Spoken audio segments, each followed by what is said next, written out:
Olá, eu sou a Eliana Fortunato, eu sou pedagoga, psicopedagoga, tenho especialidade em educação especial inclusiva, sou brinquedista e neuropedagoga.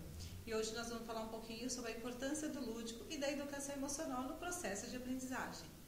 Olá, eu sou a Júlia, sou psicóloga, brinquedista e sou pós-graduanda em neuropsicologia no Centro de Diagnósticos de Neuropsicologia da Unifesp. Então hoje nós vamos falar um pouquinho sobre a importância do lúdico na educação, na escola, um pouco na sala de aula. Eu coloco aqui para a gente estar refletindo um pouquinho sobre o desenvolvimento psíquico na criança, na fase da educação infantil. Também ocorre através das atividades do brincar. Por isso que sempre a gente cobra do professor que tenha um movimento, o corpo e o movimento, que é importante para a criança que ela se movimente, até mesmo para a oxigenação do cérebro. Com isso, a criança sempre vai estar muito mais ativa.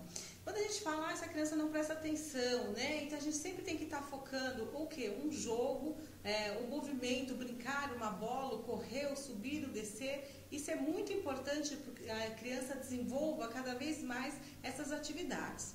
Então, desde pequena, a criança realiza movimentos muito favoráveis, sempre pelo simples prazer de executá-los. Quando é bebezinho, que está no colo da mãe, ele fica mexendo as mãozinhas, ele se encanta com seus dedos quando ele olha para as mãos. Quando você coloca aqueles móveis no berço, que eles ficam olhando. Então, cada movimento daquilo já é um movimento de brincadeira.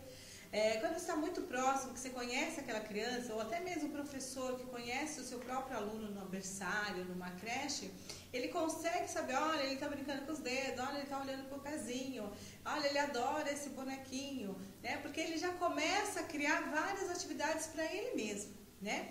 E não é necessário que ele entenda o que ele está fazendo, mas ele já reconhece isso. À medida que a criança cresce, esse comportamento inicial de brincar vai substituindo pelos outros. Então, cada vez mais que ela faz alguma gracinha, que ela brincou de alguma maneira e alguém achou lindo, fez alguma graça, pronto, para ela aquilo é ótimo, né? Porque gostaram do que eu fiz e ela vai buscar cada vez mais fazer outros tipos de movimentos.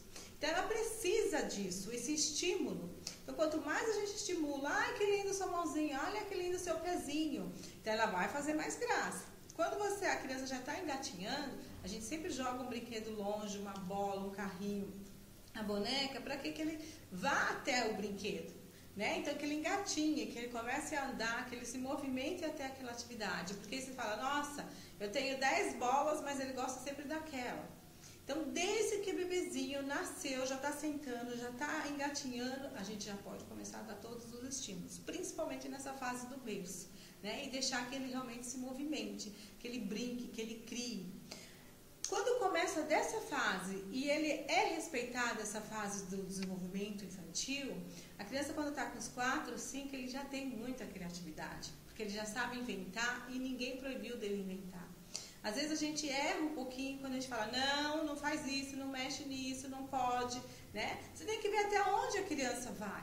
É lógico, a gente tem que perceber os momentos de erros, onde ele vai cair, vai se machucar, onde tem perigo ou não. Ao contrário, é criatividade. E esse estímulo tem que começar desde essa fase, tá? É muito importante que a criança também, desde os primeiros momentos da vida dela, a importância desse movimento do brincar, que ele receba o estímulo necessário. Teve uma época que o Vygotsky e o Piaget tiveram as pesquisas deles, né, com as crianças com estímulo e sem estímulo. Então a gente já viu muita diferença nisso. A gente tem todas as obras deles falando muito sobre essa diferença.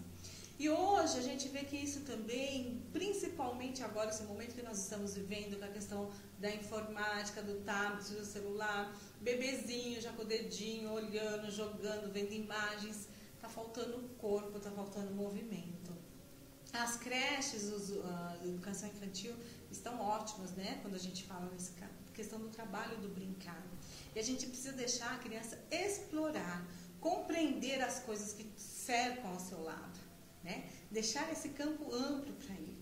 Muitas vezes a gente, hoje principalmente, nós não podemos mais deixar os filhos, os alunos saírem. Você sai da escola, você está preocupado, quando é filho, você não pode deixar mais na rua, né? Antigamente a gente subia em árvore, corria, pulava muro, portão, saía correndo, a gente tinha várias atividades, a gente criava situações que os pais duvidavam, como hoje ainda duvida.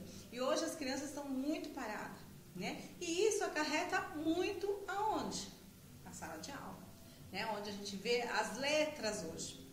Quanto professor, nós podemos repensar todos nós, qual a dificuldade hoje de você entender um aluno? Tem aluno do primeiro do médio, do segundo do médio, do terceiro do médio, que está saindo do ensino médio, e nós não entendemos o que ele escreve, né? Ele não consegue realmente criar uma redação.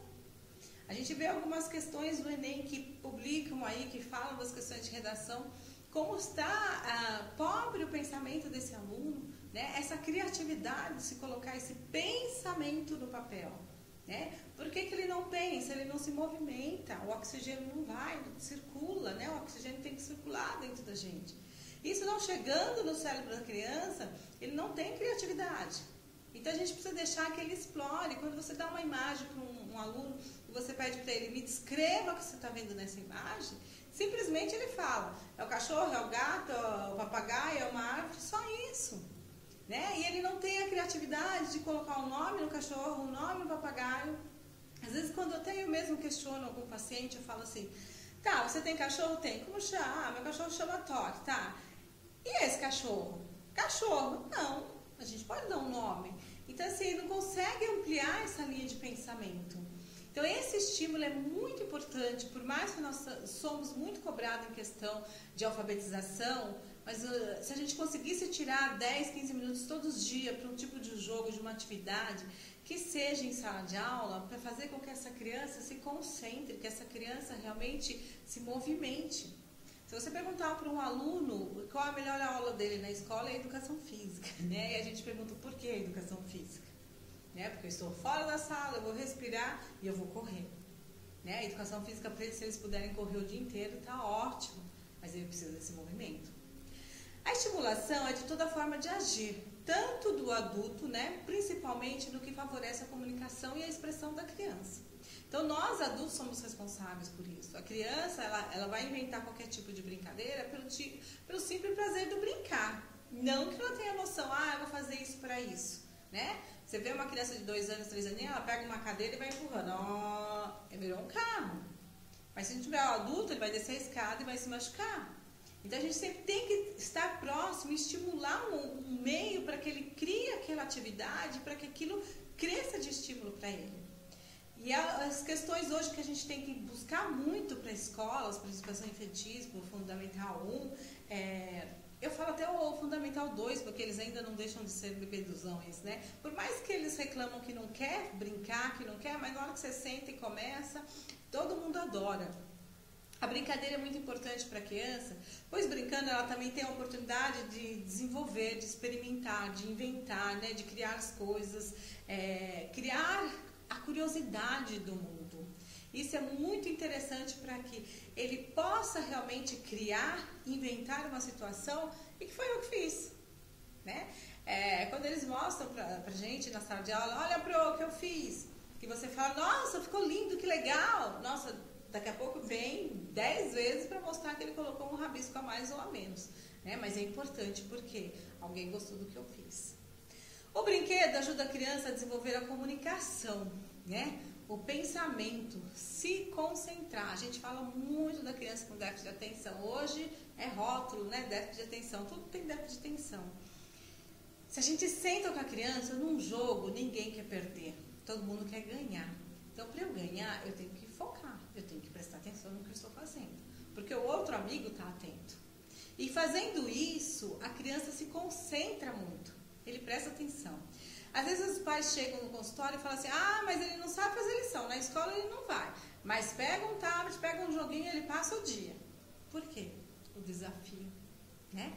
Então a gente precisa, o nosso cérebro, ele está cobrando da gente cada vez mais e ele dá essa possibilidade de que eu posso ir além, né? Se eu forço que eu tenho, vamos dar um exemplo, eu tenho que ler 3 livros e eu não li nenhuma revista.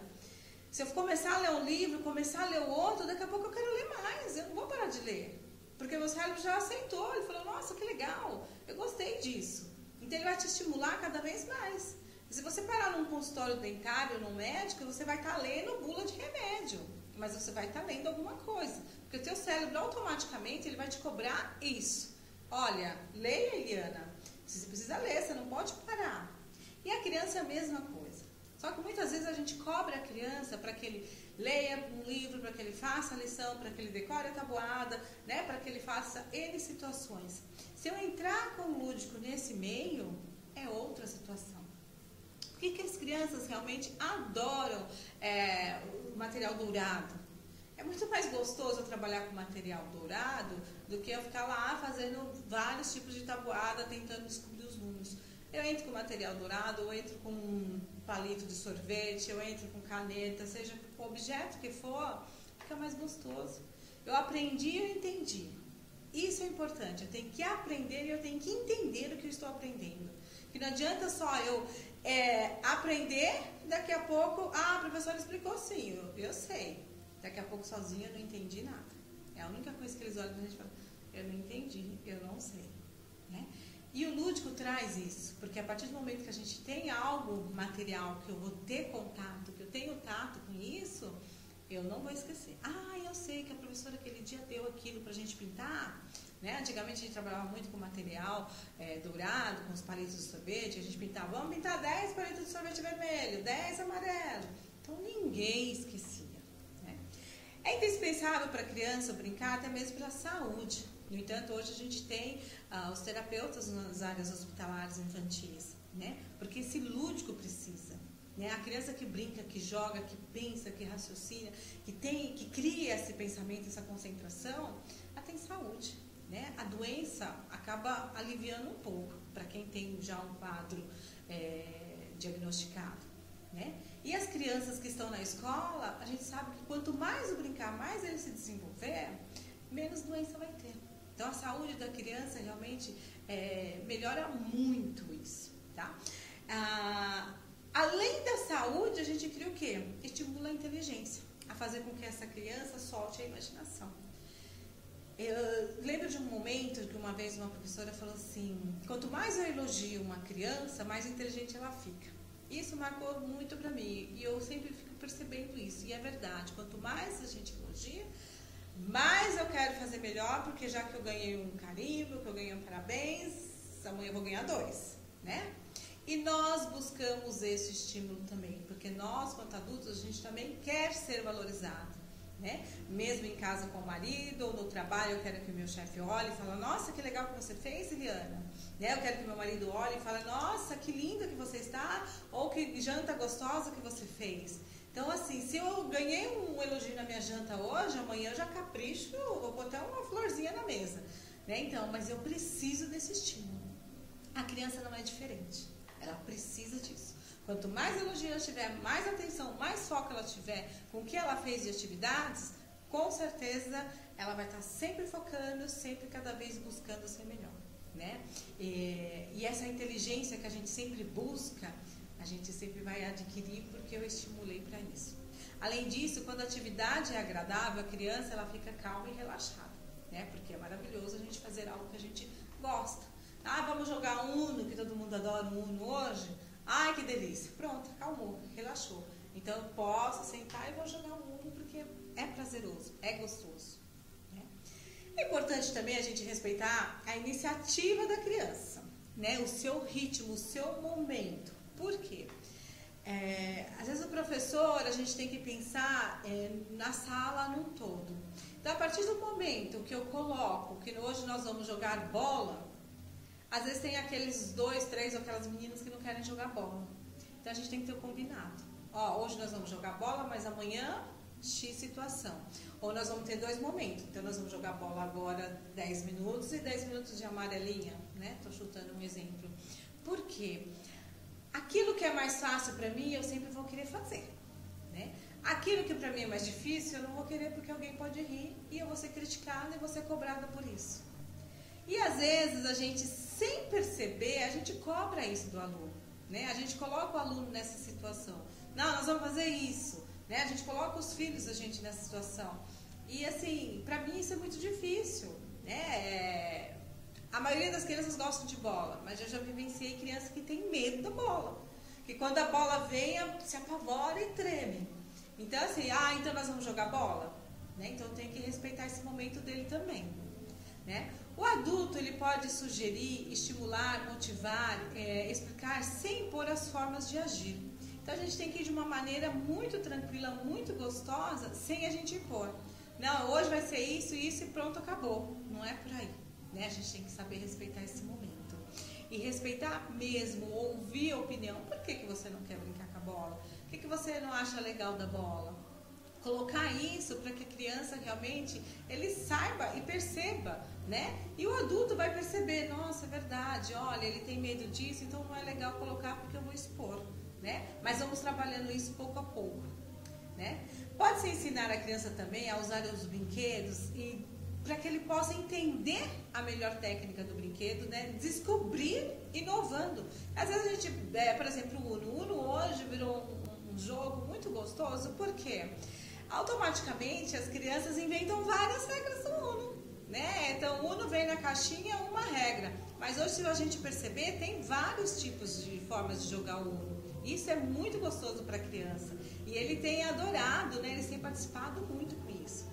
A brincadeira também pode ser espontânea, né? Vamos brincar do que hoje? O que a gente pode inventar? Né? Então vamos supor, hoje você vai dar a ideia de uma brincadeira e a gente aproveitar esse estímulo, né? É muito gostoso quando a gente deixa a criança colocar. Quando ele inventa uma brincadeira, imagine lá dentro daquele cérebro como ele está se desenvolvendo, como ele tem colocado aquilo. Ah, que nós vamos brincar assim, assim, assim, assim. Foi eu que inventei e aquilo é importante. Não é adequado às atividades das crianças, por exemplo, dar vários tipos de atividade. Por quê? Cansa e nem sempre ele vai conseguir se concentrar, né? Então, assim, vamos fazer partes por partes e respeitar cada momento de cada criança. É muito importante que a gente respeite o momento dele, porque às vezes muita informação a gente não vai adquirir nada, né? A gente vai ficar uma coisa muito cansativa. O brincar não é somente a distração. A gente tem que pensar muito disso. Às vezes os pais cobram a escola, meu filho só vem brincar. Não. A criança aprende e se expressa enquanto brinca, na situação descontraída, espontânea. Por isso que a gente fala da importância do lúdico na escola, porque é a partir do lúdico, do movimento que eu estou brincando, que eu me coloco quem eu sou, o que eu sei. Muitas vezes a gente percebe qual mundo que essa criança vive, né? Pelo andar dela, pelo corpo, pelo que ela coloca nesses tipos de brincadeira. Ou é muita agressividade, às vezes a gente fala, nossa, precisa prestar mais atenção, né? Aonde ele está vendo tanta agressividade assim? Né? Dentro dela, ela consegue se expor e tirar tudo aquilo que está guardadinho lá. Principalmente quando a gente brinca um pouquinho de casinha com a panelinha, a gente reconhece como é a estrutura dessa família, né? O que a criança traz desse lar para a escola.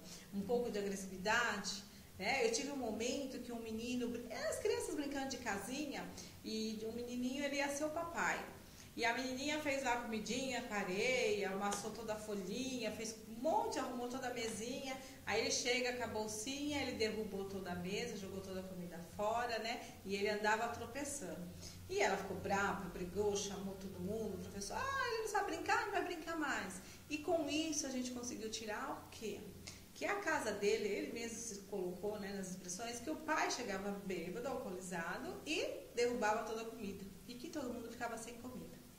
E na brincadeira ele não quis que nenhum dos filhinhos comesse. Porque normalmente para ele, quando o pai chega alcoolizado, ele joga a comida fora e ninguém mais come. Então, dentro desses tipos de brincadeira, a gente consegue tirar coisas ricas que acontecem com a criança, né? O dia a dia, esse contato social dele, esse mundo, né?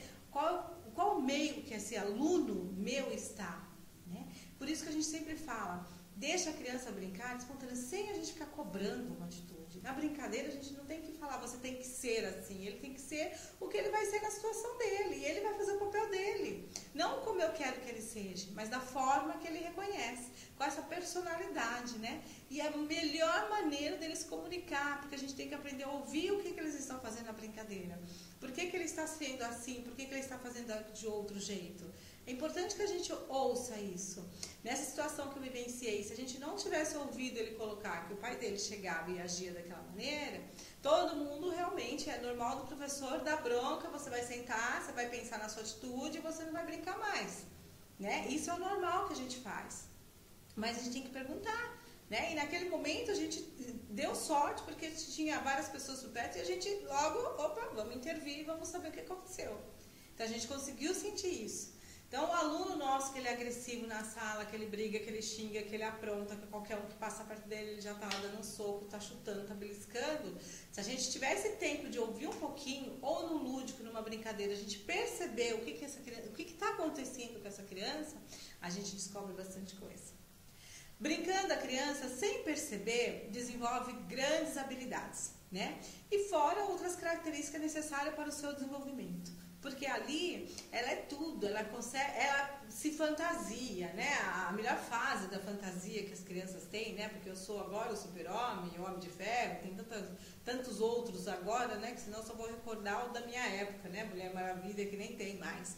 Mas assim, as crianças precisam dessa fantasia, desse sonho, dessa idealização, né? Eu sou médico, eu sou dentista, imitam, eu sou o pai, eu sou a mãe, e eu quero ser professora, e isso é gostoso, que é só nesse momento que ele vai se perceber, e ele vai fazer as escolhas dele.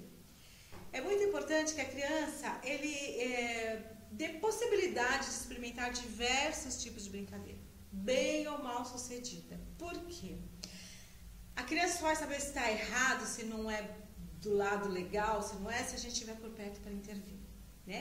Muitas vezes a gente, dentro da escola, a gente não deixa nenhuma criança trazer a arminha, mas o lápis vira uma arma, né? E se a gente está lá por perto, está lá o tempo todo.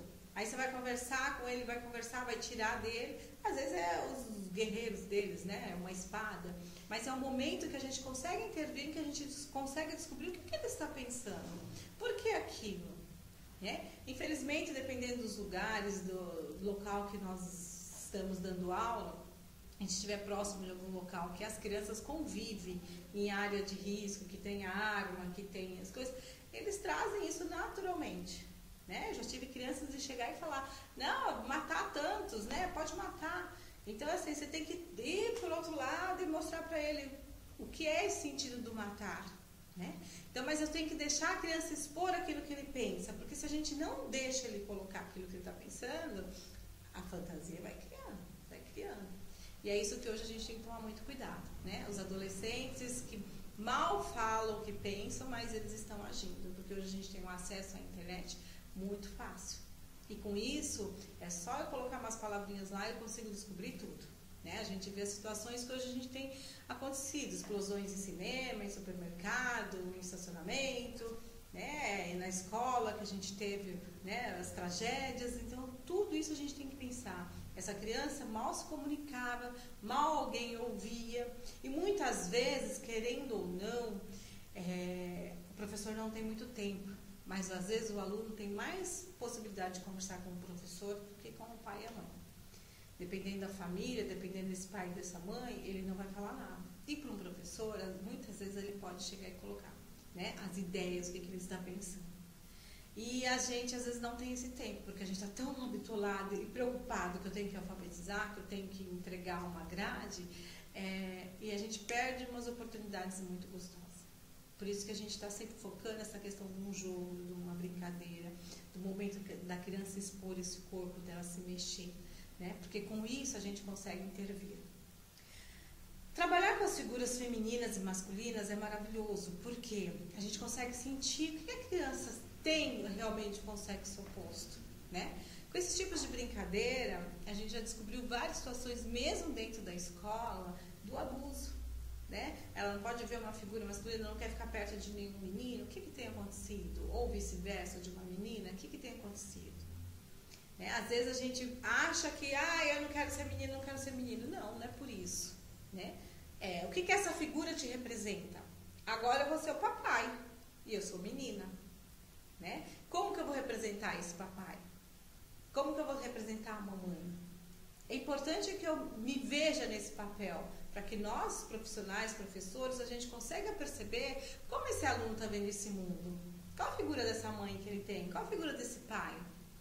E a gente não pode esquecer que muitas vezes hoje as crianças não têm mais a mãe e o pai. Né? Muitos moram só com a mãe, ou moram só com o pai, ou moram só com a avó, ou moram só com o tio. Então, eu já tive várias crianças que moram a mãe, a avó e a tia. Não tem nenhum irmão? Não. Não tem tio? Não. E o avô faleceu? Então não tem uma figura masculina por perto. E a gente precisa que essa criança se identifique com essa figura, né? Qual é essa representação para essa criança? É importante também que a gente estimule que a criança reconheça o seu próprio corpo, né? Eu sabendo que eu sou menina, para saber por que eu tenho diferente daquele menino, do meu irmão, né? Ou do outro menino. Você é meu amigo, é fulano de tal. Eu sou a menina, sou fulano de tal. Então eles conseguem se reconhecer esse próprio corpo, essa própria busca, né? De estar do lado, de estar esse contato todo, né? Outras diferenças que a gente pode trabalhar muito dentro da sala de aula é a questão que hoje a gente tem, a questão da cor, né? Da etnia, tamanho, peso, que tudo isso hoje está causando as questões que a gente está cansado de ouvir aí, o bullying, né? Muitas vezes essas diferenças não estão sendo respeitadas. E isso a gente tem que trabalhar muito com as nossas crianças, porque automaticamente as brincadeiras estão vindo com muito mau gosto, né? Em questão de peso, em questão de tamanho, da etnia, da cor. Porque automaticamente as brincadeiras, um fala, o outro já está rindo, o outro já vai querer falar um pouquinho mais, porque já que um riu, agora a sala toda vai rir. Essas diferenças a gente tem que estar trabalhando o tempo todo com muita delicadeza. Se eu colocar o que aconteceu agora, eu vou estar expondo também uma situação. Eu só vou piorar. E não é isso que a gente precisa, né? É importante que essas crianças se percebam. E é importante também que ocorra de maneira muito natural, né? E a tolerância e a aceitação de você influenciar e orientar que ele não deve fazer isso com o amigo, que todo mundo é diferente, né? Seja lá qual for a situação, você tem que ser muito cautelosa para que você não coloque nada de uma maneira muito grosseira, por mais que muitas vezes as crianças tiram a gente de uma situação que a gente fica enlouquecida, né? Que você já quer, para! A gente tem que ter pé no chão, tranquilidade, para que a gente coloque de uma maneira muito mais gostosa, para que a criança realmente entenda e aceite. E o que o cérebro tem para nos contar sobre a aprendizagem através do lúdico? O tempo todo, o nosso cérebro recebe informações através dos 5 sentidos: visão, tato, paladar, olfato e audição. O nosso cérebro recebe todas essas informações, elas são armazenadas, são feitas conexões, são as chamadas sinapses, através dos nossos neurônios, e são interpretadas de alguma forma para que possamos expressar isso tudo através de comportamentos, como, por exemplo, o falar, o desenhar, o movimentar-se e o brincar. As sinapses são aquelas famosas que todo mundo já ouviu algum dia, né? São os neurônios que, através de conexões, eles se comunicam e vão transmitindo informações. De acordo com os estímulos que nós recebemos, essas conexões entre os neurônios, que são mais usadas frequentemente, se fortalecem. Algumas acabam tornando-se permanentes ao longo da vida, algumas são automáticas, como, por exemplo, quando aprendemos a dirigir. No começo, nós temos que pensar em todo o processo de dirigir, onde colocar o pé, como fazer a força, de que maneira eu tenho que utilizar as mãos, prestar atenção em tudo que nos cerca visualmente, prestar atenção no que nós estamos ouvindo, para que assim a gente possa, de uma forma em conjunto e harmonicamente, fazer o ato de dirigir. Com o tempo, isso torna-se automático. A gente nem lembra que está prestando atenção no que nós estamos vendo, nós nem lembramos que estamos prestando atenção na força que nós utilizamos no pedal do carro. Por quê? Essas conexões, esse aprendizado tornou-se automático, né? Ele foi fortalecido e colocado lá de forma permanente dentro dos nossos sistemas de aprendizagem. Em contrapartida, aquelas aprendizagens, aqueles estímulos todos que nós recebemos, que não são usados com tanta frequência, eles acabam que desaparecendo através de um processo que se chama poda neuronal. O tempo todo, o nosso cérebro faz uma varredura daquilo que serve e daquilo que não serve, pois dessa maneira ele libera espaço para que nós possamos ter novas aprendizagens. Primeiro são formados os circuitos mais simples, e só posteriormente é que nosso cérebro está pronto para que surjam os outros sistemas mais complexos. como, por exemplo, os que são responsáveis pelas emoções, as habilidades motoras, o controle do nosso comportamento, o raciocínio lógico, a linguagem e a memória. O córtex, por exemplo, é o principal responsável em armazenar essas informações, o que significa que ele é fundamental no processo de memória, porque ele armazena, interpreta, para que nós possamos ter, de alguma forma, o ato de comportar-se diante daquele estímulo recebido.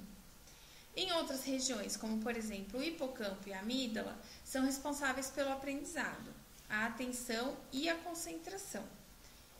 O que nós podemos deduzir disso? De que o processo de aprendizagem, de uma maneira geral, não está ligado só a um sistema ou uma região do cérebro. Nós utilizamos diversas regiões, diversas partes do nosso cérebro e diferentes conexões são formadas durante esse processo. Portanto, quanto maior a estimulação e quanto experiências mais diferenciadas nós oferecemos ao nosso cérebro para a aprendizagem de uma única coisa, como por exemplo, quando aprendemos quando 1 mais 1 é 2. A professora põe na lousa escrito 1 mais 1, 2. Nós aprendemos de forma visual e auditiva. Se a professora der um palito de sorvete para uma criança e falar, você tem um palito de sorvete, mais um palito de sorvete, agora você tem 2 palitos, é uma outra forma de aprendizagem, porque ela usou a visão, a audição e o tato. Ela usou o concreto, ela pôde observar na realidade, no físico, aquilo que ela colocou na lousa, aquilo que era abstrato. São diferentes experiências para uma mesma forma de aprendizagem. Por isso, o lúdico é tão importante dentro desse processo. De uma forma mais tranquila, de uma forma mais prazerosa, nós podemos oferecer à criança diversas maneiras de aprendizagem de um único contexto. Assim, ela pode absorver diferentes informações para que essas conexões sejam reforçadas e tornem-se de forma permanente a informação que ela precisa armazenar, o que interfere positivamente no processo de aprendizagem. Algumas brincadeiras, por exemplo, são um exercício muito importante para o córtex pré-frontal que está em formação nessa fase de desenvolvimento, digamos ali da primeira infância até o fundamental 1. O córtex pré-frontal é aquela parte do cérebro que organiza as nossas funções, as nossas ações, faz planos, faz aquele processo de planejamento de como resolver problemas, elaborar estratégias, achar novas soluções, impor-se desafios. E uma das coisas mais importantes é ele que também diz não às nossas respostas impulsivas. O lúdico, o brincar em si, é prazeroso. E por que ele é prazeroso? Porque ele ativa uma região do nosso cérebro chamada mesolímbica mesocortical. É uma região muito importante que é a chamada sistema de recompensa. Tudo aquilo que nos oferece prazer, seja brincar, seja praticar uma atividade física, seja ler um livro, seja cozinhar, nós sentimos um bem-estar, nós promovemos uma sensação de prazer e o responsável por essa sensação de prazer é essa região que eu falei para você agora do cérebro. É como se ele premiasse aquilo que a gente está fazendo de uma maneira correta, de uma maneira prazerosa. Por isso que o lúdico, no processo de aprendizagem, e quando eu falo processo de aprendizagem, não é só a escola não, viu gente? O nosso processo de aprendizagem, durante a infância, até durante a nossa vida adulta, ela se dá diante de todas as situações da nossa vida. O tempo todo nós estamos aprendendo, não se esqueça disso. Então, o cérebro acaba, de uma forma muito inteligente, recompensando o nosso comportamento de estar aprendendo algo novo. Um conceito que é atualmente discutido e estudado são as funções executivas. São as últimas a amadurecer durante todo aquele processo que eu falei de conexões. Resumidamente, as funções executivas falam o seguinte, como nós vamos utilizar todo esse conhecimento, todas essas habilidades e capacidades que adquirimos ao longo da nossa vida. Como, onde, por que e quando utilizar. Por exemplo, se você tem um problema, você está passando por uma calçada na rua e você avista um buraco, De que forma você vai passar por esse buraco? Você vai desviar, você vai pular, você vai pisar sobre ele? O que nos faz bolar estratégias, um plano, são as chamadas funções executivas. A construção dessas funções iniciam-se lá na primeira infância, lá na relação de pais e filhos. Por isso que é tão importante a participação dos pais também nesse processo. Por isso que a gente fala tanto para as escolas e para os pais. Participem do processo de fazer a lição de casa, por exemplo. Sente ao lado do seu filho, faça a lição com ele. Perceba onde estão as dificuldades. Aquele momento não é só para você corrigir os erros. O mais importante naquele momento é o quanto você está dispondo de atenção e afeto para com o seu filho durante o processo da lição. Não é o só corrigir e o mostrar como fazer e ensinar o que fazer. Mas o importante é que você coloque-se lá na função de pai, de mãe, de que está doando o seu tempo, de que está prestando atenção no seu filho. Você está amadurecendo a questão da afetividade, do relacionamento interpessoal com a criança. Depois, esse processo de formação das funções executivas são estendidas à escola, às brincadeiras, às atividades sociais e recreativas. Na primeira infância é que os neurônios criam essas conexões que eu falei lá no começo e multiplicam-se, conforme eu tinha dito também. Essas conexões ao longo da vida não são interrompidas. O tempo todo o nosso cérebro está formando conexões. Mas essas primeiras são as principais, porque elas que vão perdurar durante toda a nossa vida. O ambiente, as nossas experiências e a carga genética, ou seja, aquilo que é herdado dos nossos pais, também influenciam diretamente na multiplicação dessas conexões. A chamada neuroplasticidade é a capacidade que o cérebro tem de se transformar. Por isso que eu falei, não é só na primeira infância que o nosso cérebro está aprendendo. Nós aprendemos durante toda a nossa vida. E durante toda a nossa vida o cérebro está em constante transformação. Por isso que aquela fase clichê que os médicos falam, de que o idoso tem que fazer palavras cruzadas para exercitar o seu cérebro, é verdadeira.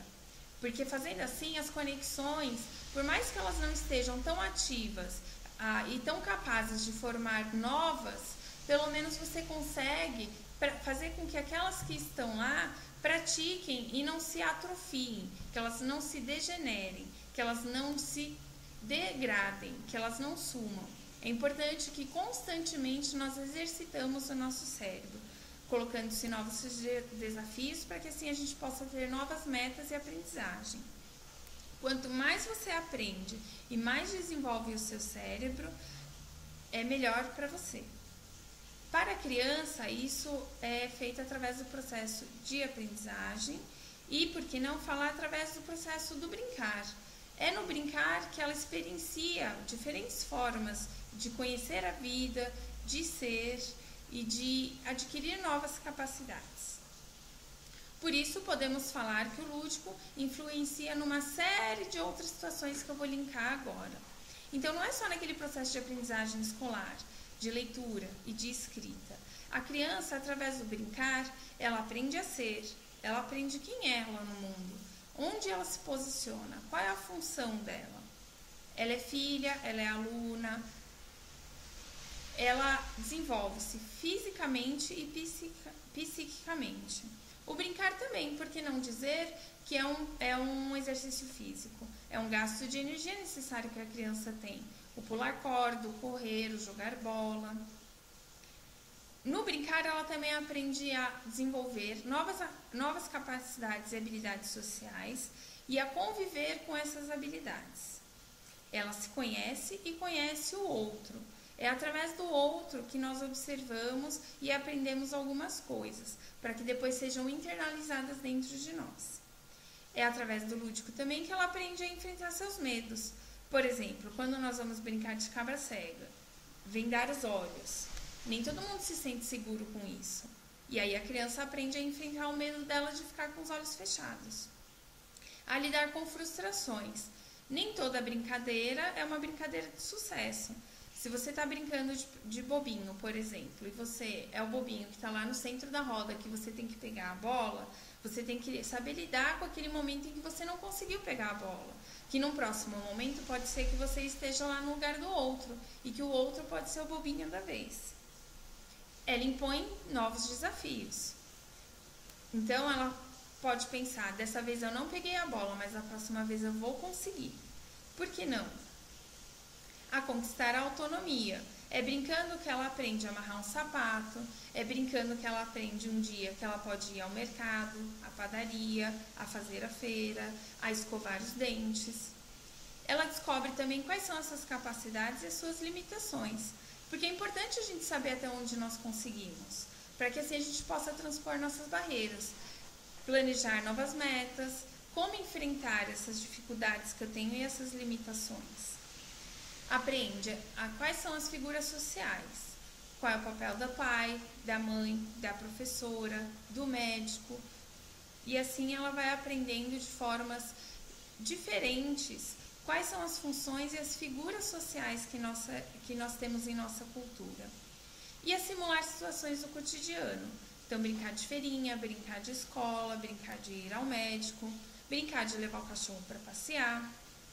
Ou seja, o brincar possibilita o desenvolvimento e o amadurecimento de vários pontos de vista, como, por exemplo, o físico, o biológico, que são aquelas capacidades que nós adquirimos capacidades e habilidades que nós adquirimos para a nossa sobrevivência e resolução de problemas, o sociológico, que são os modelos de comportamento e de cultura em que nós vivemos, e o psicológico, que é o entender a realidade e estimular a nossa cognição para que tenhamos uma melhor aprendizagem, para que nós desenvolvamos, amadurecemos e temos novas aprendizagens.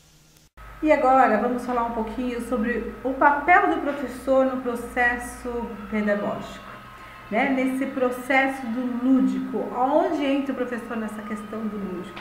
O professor é uma figura muito importante nesse processo, porque o professor ele vai traçar os objetivos, as metas, a proposta da brincadeira. Então nós vamos começar assim, vai ser assim, assim, assim. Então tem regra, tem limite, eu vou poder ir até ali e eu vou poder correr até aqui e vai acabar nesse instante. Então isso é importante porque quando nós falamos de limites, de regras, as brincadeiras, o lúdico é que determina isso. Né? Por exemplo, o professor muitas vezes se mata para fazer a fila para as crianças andar da sala até a quadra, para não sair todo mundo correndo. Isso é regra, é limite.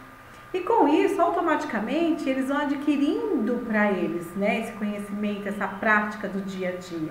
Por isso que o jogo ele é muito importante, porque no lúdico, no brincar, ele não se percebe que a gente está ali, ó, cobrando espera, não é sua vez, é a vez do seu amigo, olha, não coloca aqui, o jogo não é assim, lembra que nós combinamos. Então, no jogo, a gente determina tudo. E por que no jogo eles acabam seguindo todas as regras e fora do jogo não? Né? Porque fora do jogo a gente está sempre ali falando, se cansando, se estressando e eles, né, não vão seguir. No lúdico, na brincadeira, eles vão seguir porque eles querem ganhar, né? Eles não querem perder, eles querem chegar primeiro, seja qual for a regra, né? Fazer a intermediação, o professor o tempo todo está intermediando numa situação e na outra. O tempo todo eles têm que estar ali presente para que esse aluno não faça da brincadeira o oba-oba, né? Mas que ele crie, que ele também dê sugestões de uma nova regra. Isso é muito importante. Igual o Uno, eu sempre falo, o Uno ele vem, se a gente for ler a regrinha dele, ele tem uma regra. Hoje o Uno tem várias regras, todo mundo inventa várias situações de se jogar um Uno, né? E o Uno mesmo próprio já se inventou vários jogos, né? Ser mediador desse processo é muito importante para a criança, pela essa percepção que ela vai ter. Olha, agora é a sua vez, pode começar. Chega, você já foi até aí, agora é a vez do seu amigo, né? Coloca aqui. Então você determina esse espaço, esse tempo para essa criança. Né? Incentivar e motivar o tempo todo, porque assim, ninguém quer perder, todo mundo quer ganhar, mas todo momento na vida nem sempre a gente ganha, né? Às vezes a gente sai de casa achando que hoje vai ser 10, mas às vezes não é. E isso, o lúdico é o que determina muito isso pra gente. Ele nos dá essa possibilidade para que a gente saiba perder. Para que quando ele for mais adolescente, que ele tiver maiorzinho, ele saiba que hoje não deu certo, mas que amanhã vai ser legal. Né? E que nem todo dia a gente perde, nem todo dia a gente ganha. Né? E nem todos os momentos. E o professor também permite a ele tomar as decisões. O que você acha dessa parte? O que você acha? O que nós podemos fazer aqui? Né? Para ele poder ter essa decisão. Olha, vamos supor um jogo que eles criaram, né? Que a gente possa achar também, olha, então cada grupo hoje vai criar uma brincadeira, vai criar um jogo, como que a gente pode entrar para esse auxílio, né? As grandes reflexões que as brincadeiras trazem, né? Porque as crianças, além disso, eles saem, a próxima vez eu vou fazer isso, vai criando estratégias, né? Porque como ele perdeu e ele viu de uma maneira diferente, e ele fez de um outro jeito, então ele já quer bolar uma outra situação, porque na próxima ele com certeza ele não quer perder, né? Esse elo da brincadeira com o professor e aluno é muito importante, né? Essa interação do adulto, né? O educador com o aluno é o que mais assim a gente tem um retorno muito grande. O quebra-cabeça é um dos jogos muito importantes, porque ele trabalha muito a persistência, a perseverança, a gente persistir naquilo que a gente quer. O quebra-cabeça ele pode aparentar pra gente muito simples, mas ele é muito importante na vida de qualquer um. Porque ele tem vários tamanhos e as cores. Então eu preciso ter paciência, eu tenho que ter estratégia, eu tenho que ter organização para encaixar essa peça aqui. Será que essa é aqui? Então muitas vezes nós adultos a gente já sabe, já está cansado de jogar aqui, você já sabe onde você encaixa todos. Mas para a criança, quando ele pega a primeira, segunda, terceira vez, ele vai e tenta, não é aqui, pega a outra, não é aqui, você já está vendo qual que é, qual que não é. E para ele não, né? Para a criança isso persiste. Nós precisamos preparar as nossas crianças de hoje para o adolescente, o adulto amanhã, ótimo, né? Tranquilo, calmo. Porque é com isso que a gente vai ganhar muito lá na frente com esse adulto, com essa criança. Porque ele vai persistir. Não é o primeiro não que vai fazer ele desistir de tudo, não é a primeira namorada que ele deseja que ele queira, que é aquela que ele quer e que ele determinou. Não, às vezes nem tudo é como a gente quer. E o quebra-cabeça, ele permite isso, né? Além de dar muito pra gente a noção espacial, essa peça é menor, vai caber nesse espaço, né? A coordenação motora, que a gente trabalha muito. E esse planejamento de vida, né? Essa organização que a criança tem que fazer. Se ele não organizar, com certeza ele não vai conseguir montar, ele não vai conseguir brincar. A brincadeira de casinha é muito gostosa, pois além de trabalhar essa questão da autonomia da criança, porque nesse momento ela vai ser a mamãe, a titia, a vovó, o papai, né? Seja qual for a rotina dela de casa, isso vai fazer com que ela propõe regras para a brincadeira, né? Não dá para brincar de casinha sem ter regras, sem ter limite. Porque é só um pouquinho você vai ser mamãe, só um pouquinho você vai ser papai, só um pouquinho você vai ser tal situação. Além de socializar, muito mais crianças, porque todo mundo tem que entrar. Porque um vai ser filhinho, outro vai ser a filhinha, né? E ali vai. E ali é gostoso porque a fantasia que eles trazem e a realidade deles do dia a dia.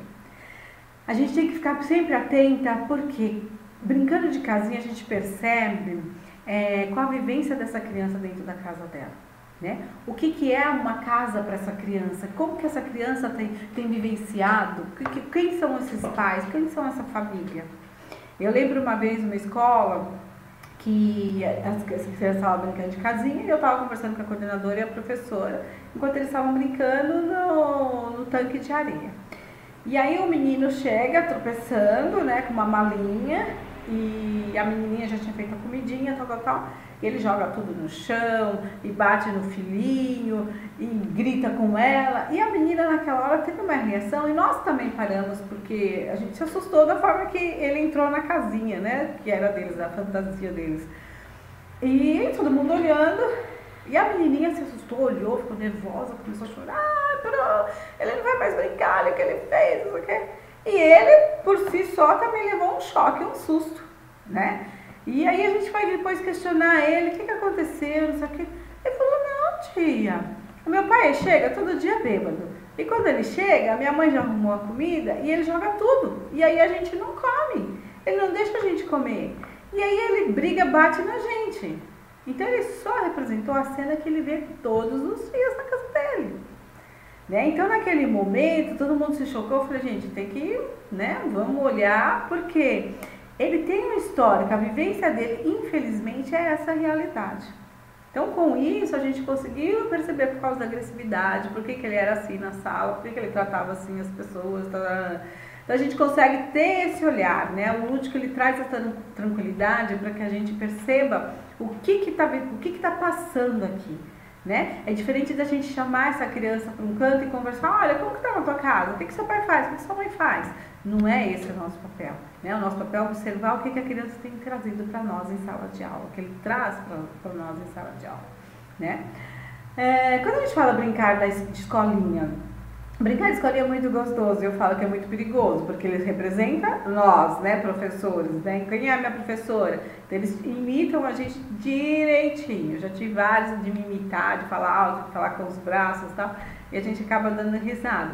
Mas assim, a parte do educar, esse professor chega perto de mim ou não, me ensina ou não, porque ele vai representar aquilo que eu estou aprendendo, né? Alguém que está me ensinando. E isso, quando ele é o professor, o que ele está representando? As regras que o professor dá, o limite, né? A socialização, porque ele vai ter o aluninho, ele vai ter quem vai ser o aluno, a todo esse papel social da escola. Além da fantasia que ele traz, né? Porque aí ele imita o aluno também, né? Ele imita o professor, ele imita a diretora, ele imita todos da escola. E isso ajuda muito a criança, né? Principalmente na fase de dificuldade escolar. Quando a gente fala que a criança tem uma dificuldade de aprendizagem, ou seja, algo que for, normalmente eu sempre questiono, e lá na escola, o que você mais gosta, o que você não gosta, né? Que nem sempre é algo neurológico, que a gente vai ter que todo buscar um processo de diagnóstico, que a gente vai ter um processo de bateria de teste para ver se essa criança tem algo ou não. Às vezes você já viu que é algo mais simples, né? Só uma dificuldade. E às vezes ele não tem essa relação com o professor. Então, numa brincadeira de escolinha, ele mostra isso, né? Ou ele é isolado da turma, né? Ou é aquele aluno que está sentado grudado na mesa do professor, ele está sentado lá perto da porta, ele está afastado. Então, ele não mostra a interação professor-aluno. Então, a gente já percebe aí porque ele tem uma dificuldade de aprendizagem. Então, é muito gostoso para a gente perceber, além de perceber como esse aluno me vê, né? Como esse aluno vê esse professor que ele tem. É bem interessante brincar de escolinha também. Agora, quando a gente fala dos outros tipos de brincadeiras, né? Como eu coloquei aqui, a cabra cega, esconde-esconde, pega-pega, né? Batata quente. Tudo isso supera muito o medo da criança, né? Porque assim, as brincadeiras são rápidas, né? Batata quente, eles se assustam, porque todo mundo fica quente, quente, quente, quente, quente, e vai passando. Então, assim, a atenção, o foco. A cabra cega, eu preciso ter mais confiança no outro, né? Eu só vou brincar se eu tiver confiança no meu amiguinho. Será que eu tenho confiança nele? Será que eu posso seguir esse amigo? Será que ele vai armar alguma pra mim ou não? Então esses tipos de brincadeira, ele traz muita agilidade, né? O foco de atenção e concentração, porque se eu não estiver atento numa batata quente, eu não vou conseguir participar da brincadeira, né? Não pega-pega. Então, assim, se foca muito. A coordenação motora, com certeza, né? A agilidade, a estimulação cognitiva e noção espacial, né? Às vezes a gente fala tanto da noção espacial e falta muito dessa questão do corpo, do brincar. Porque hoje a gente reclama muito da letra do aluno, né? A escrita do aluno, uma palavra em cima da outra, não tem espaço. Tem aluno que escreve tudo junto, você não consegue entender o que ele quis dizer. Faltou espaço, faltou noção espacial. Essa é uma palavra, essa é outra palavra, como que se escreve isso, como que eu penso, como que eu desenho essa noção. Então, a criança, ela precisa ter muito esse estímulo, né? Essa brincadeira do corpo. Por que eles adoram a educação física, né? Porque a educação física é corpo. Né? A educação física, eles vão correr, eles estão livres, estão na quadra, estão no ar, né? Eles estão fora desse espaço da sala de aula, né? Que eu tenho que ficar quieto, sentado, olhando para frente e não posso respirar. Então, quando a criança está livre, esse espaço dela, pena que às vezes a gente tem pouca aula livre, né? Para que a gente possa trabalhar essa coordenação motora deles. Aqui a gente trouxe os exemplos de monta-monta, né? Algumas imagens, mas existem vários brinquedos. Isso é muito importante para a criança fazer esse movimento de montar e desmontar, de unir, né? Porque ele vai estimular muito na questão da escrita e da matemática. Esse é o movimento que a gente faz escrita, né? Eu escrevo e eu volto, eu escrevo e eu volto, eu empino e eu encaixo de novo, né? Eu tiro e encaixo novamente. Então isso ajuda muito para a gente trabalhar a cor, quantidade, tamanho, né? E N situações, dependendo do que a gente estiver trabalhando com o aluno na fase que ele estiver de ensino na matemática, né?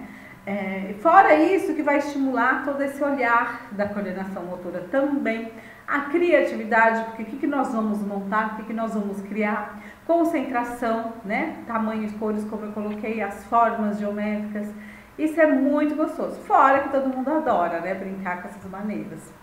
Aqui também trouxe outros tipos de brincadeiras que também trabalham muito, que é bem legal. Por exemplo, com cadeira a gente pode estimular várias situações. É um quadrado, é redondo, tem 4 pernas, tem 3, como que é? Então a gente já trabalha questões matemáticas, raciocínio, também formas geométricas, o conceito próprio para a criança ter noção, porque dessa cadeira muitas vezes vira carrinho, dependendo da faixa etária, né? Quando a gente fala de jogar bola, ajuda muito na organização de espaço. Eu vou jogar rápido, né? Eu vou jogar devagar, porque meu amigo está perto. Eu vou jogar longe, né? Porque ele está muito longe de mim. Eu vou dar um pingo no chão, vou dar 2, eu vou jogar para cima, vou bater 2 vezes palma. Então, olha a noção que eu tenho que ter espacial, né? Para essa organização, para eu brincar. Tudo tem que elaborar, tudo tem limite. Né? Se o meu combinado foi jogar para cima e 2 palmas, não dá para jogar para frente e bater 2 palmas, né? A bola vai bater em alguém e vai derrubar outra pessoa. A gente percebe muito esse olhar da criança e essa mudança quando a gente começa a trabalhar vários tipos de ritmo, né? Lento, rápido, para que perceba o tempo. Hoje a criança é tudo muito rápido. Né? E a criança, quando ela é devagar e ela está com o elétrico do lado, ela não se percebe, então ela também trava, né? Então é importante que a gente tenha bem esse olhar do brincar mesmo, né? E precisa, porque a gente está vendo hoje situações em sala de aula, questão de escrita, de leitura, questão matemática, caderno, letra, então está cada vez mais difícil, porque muitas vezes a gente vê que está faltando essa parte de brincadeira mesmo. A brincadeira, quando a gente brinca de feirinha, de mercado, além dele classificar as verduras e legumes, frutas, né, tudo, ele vai ter conhecimento do dinheiro e do dia a dia, a rotina da mãe, né, o que essa mãe faz? A mãe vai no mercado, compra isso, né, então a gente vai ter essa percepção, eu tenho que comprar, eu tenho que pagar, não posso levar sem pagar, como que é essa rotina dele, né, por que ele trabalha com isso? Então é muito gostoso que a gente possa aproveitar bem essa faixa etária das crianças para a gente trabalhar bastante essa questão de jogos e brincadeiras, né? Questão de corpo. E agora quero colocar um pouquinho para vocês sobre os jogos de educação emocional. Nós trabalhamos também com uma linha de jogos de educação emocional, onde a gente também trabalha essa questão do lúdico, tudo que eu já coloquei, a questão do lúdico, do brincar, dessa importância da gente tirar da criança através do lúdico. Quando a gente fala emocionalmente, eu tenho que tirar dele esse estímulo, né? Deixar a criança muito mais inteligente emocionalmente, comportamento, através do brincar. Porque o tempo todo que a gente fala, senta, fica quieto, para, levanta, faz isso, cansa ele, cansa o professor, né? Então, quando a gente trabalha através dos jogos, a criança fica muito mais perceptiva, né? E os brinquedos, ele traz esse olhar, essa maneira para a criança interagir com o mundo, e a nossa proposta maior, que ele atinja essa proposta com o mundo, que ele se aproxime com essa realidade do social dele, da socialização dele, é a empatia, né? Para que ele, numa fase adulta dele, ele chegue com um olhar muito mais tranquilo, sobre respeitando o próximo, né? Com um olhar onde ele se permite que ele pode ir até aqui e não até ali, né? Qual é esse olhar dessa criança, né? Porque desde a infância, se a gente for trabalhar o lado emocional da criança, a fase adulta dele vai ser muito tranquilo. Ele vai respeitar muito bem um não, um sim lá fora, né? Vai ter esse lado da empatia, ele vai respeitar o outro, vai respeitar a diferença, ele vai entender que o outro amigo hoje não tá legal, que não cabe certos tipos de brincadeira, né? E que quando ele não tá legal também, o outro tem que entender esse lado dele. Isso é muito interessante porque automaticamente eles vão se cobrando. Pô, você não tá legal, você não estava legal aquele dia, eu fiquei quieto, hoje me deixa quieto.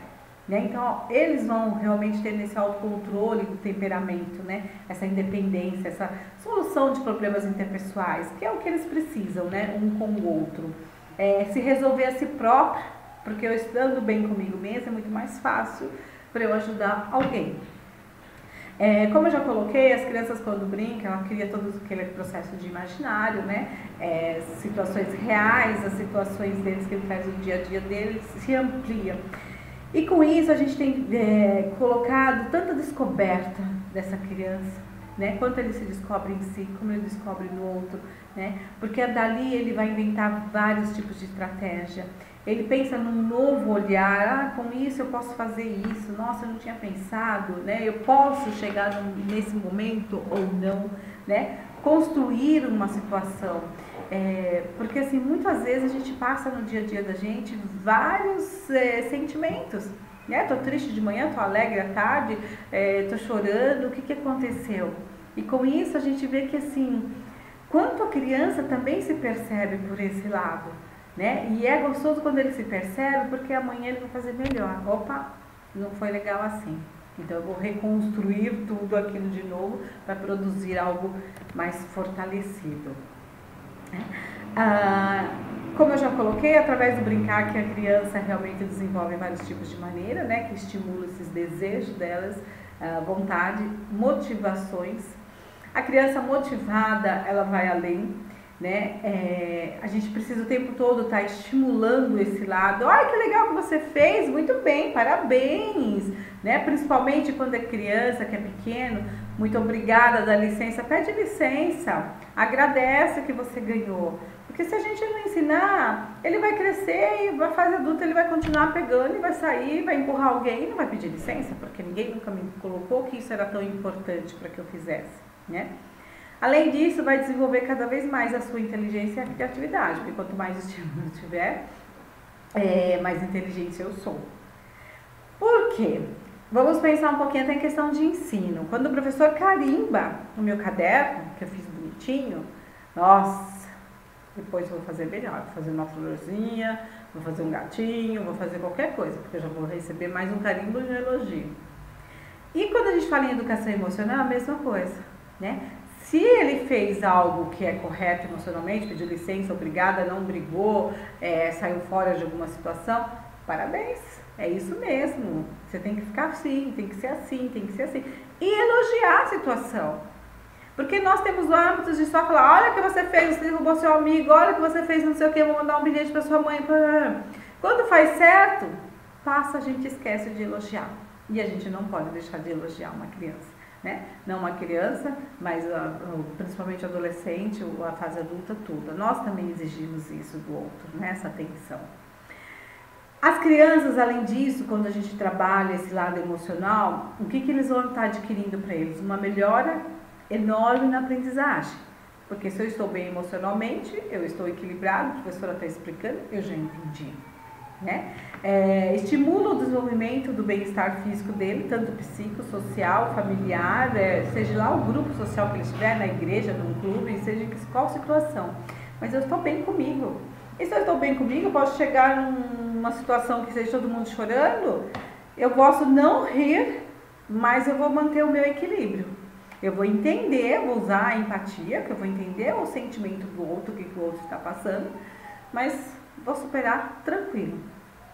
Além de prevenir a ansiedade, o estresse e a violência. Quanto hoje nós estamos com esses problemas de violência na escola, estresse, né? Depressão infantil, quanto a gente fala, meu Deus, depressão infantil, criança tomando remédio de tarja preta por causa de depressão, né? Isso não dá para existir, né? Criança tem que estar brincando, criança tem que estar na rua, pulando muro, pulando portão, subindo em galho, né? É esse exercício que a criança tem que ter.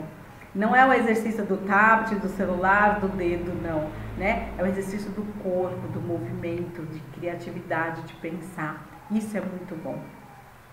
Esse é um jogo, um dos jogos que eu estou apresentando para vocês sobre educação emocional, que é o jogo sala de aula. Esse jogo ele trabalha somente o comportamento, né? Todos os comportamentos inadequados em sala de aula. Então a gente foca para a criança os comportamento adequado, que é dar licença, obrigada, esperar a sua vez, levantar a mão, ouvir com atenção, né? O outro está falando, eu tenho que prestar atenção. Ele é um jogo bem criativo. O professor ele recebe um bloco onde ele pode fazer as anotações da evolução da criança. Então hoje eu trabalhei com o Joãozinho e eu percebi dele isso, isso, isso. Semana que vem, quando ela for fazer o fechamento para o professor, para a escola, esse relatório vai estar bem legal, bem interessante isso. Alguns professores têm adorado, porque tem ajudado muito no dia a dia deles em questão de quando tiver que fazer fechamento para colocar no relatório. O aluno recebe uma folhinha, onde ele também vai carimbar, vai receber um carimbo em cada resposta adequada. É bem gostoso esse jogo e tem tido muitos resultados positivos, porque a gente precisa dessa mudança de comportamento. E quando a gente começa a brincar, jogar na escola, um cobra do outro. Ah, você lembra? Você não tem que pedir licença não? Você não sabe o que você fez? É bem interessante. O Bichos Zangados é um jogo realmente que trabalha somente o sentimento da raiva. Então tem todas as situações que acontecem em sala de aula e em casa, né? Por exemplo, seu irmão desligou o computador enquanto você estava jogando, aí tem lá os itens. Então assim, qual a ação que ele vai ter? Né? Ele vai chutar o irmão, ele vai esperar e vai jogar mais tarde, o que ele vai mexer? Então assim, cada resposta dele, ele tem uma carta de incentivo e uma carta de exercício de raiva. Então, dependendo da resposta, vai vir lá, pegue uma carta de incentivo de raiva. Então, vai ter que ler e vai fazer os exercícios que pedir. Por exemplo, um exercício de raiva, vai contar até 10. 1, 2, 3. Então, ele vai aprender a controlar a sua ansiedade. Porque a raiva, ele é um sentimento bom e ruim. É importante que eu tenha raiva, né? Eu tô com raiva porque meu celular caiu no chão e quebrou. Essa minha raiva vai fazer eu agredir algum amigo meu? Ou eu tenho que controlar essa raiva? Porque ela é importante também. O Pense Antes de Agir é um jogo também riquíssimo, que ele trabalha com essa questão da criança impulsiva, né? E a tornar uma criança mais pensativa e reflexiva. Ensinando a pensar antes de agir. Essa é a proposta. Então, cada casinha ele vai ter uma atividade para estar fazendo, realizando. As crianças que são impulsivas, que já quer chegar no final, vai demorar muito, porque cada casa exige uma situação. Fora nisso, tem umas situações que você sai da trilha, que você vai para a cidade do estresse, para a ponte da confusão, e você tem que aguardar a próxima rodada para você jogar. E o gostoso dele é que os pininhos dele são as tartarugas. Então, assim, você já vê que o seu tempo é o tempo da tartaruga, né? Não adianta você querer correr, porque você não vai chegar a lugar nenhum. E esse jogo tem adquirido muito sucesso, né? Principalmente para essas crianças que não conseguem pensar, né? O amigo encostou em mim, a mão já está armada para dar um soco, um empurrão, alguma coisa assim. Tem sido bem interessante. Aqui algumas referências que a gente trabalhou, né, com essa palestra para vocês. E eu deixo para vocês aqui o nosso e-mail, o nosso contato, a nossa página no Facebook. Caso vocês precisem alguma coisa, queiram tirar algumas dúvidas, nós estamos à disposição, né? Eu sou a Eliana e a Júlia. A palestra, a gente sabe que a gente tem um tempo limitado, mas é muito importante realmente que a gente aproveite o máximo do lúdico, para que a gente faça o máximo com as nossas crianças, para que a gente realmente deixe as nossas crianças cada vez mais tranquilas, calmas. E pensar sempre, uma criança equilibrada é um adolescente, um adulto amanhã equilibrado, comportado, né? Hoje nós temos muitas crianças ansiosas, né? E esse equilíbrio emocional não está mais controlado, né? A criança não tem mais esse controle. E um pouquinho, às vezes, depende de nós, né? Enquanto sala, porque a gente está num grupo social grande e a gente pode fazer essa diferença. Se a gente combinar com as crianças em sala de aula, o brincar, o jogo, que seja 15 minutos todos os dias no final da aula, meia hora, a gente vai adquirir grandezas, né? Quanto professor, a gente vai olhar amanhã na rua, no supermercado, na padaria, foi meu aluno. E não a gente olhar e falar, nossa, esse aí foi meu aluno, né? É gostoso que a gente possa transmitir isso para as crianças, né? Esse conhecimento, essa tranquilidade. Eu espero que vocês tenham gostado e nós estamos à disposição para o que vocês precisarem. Obrigada.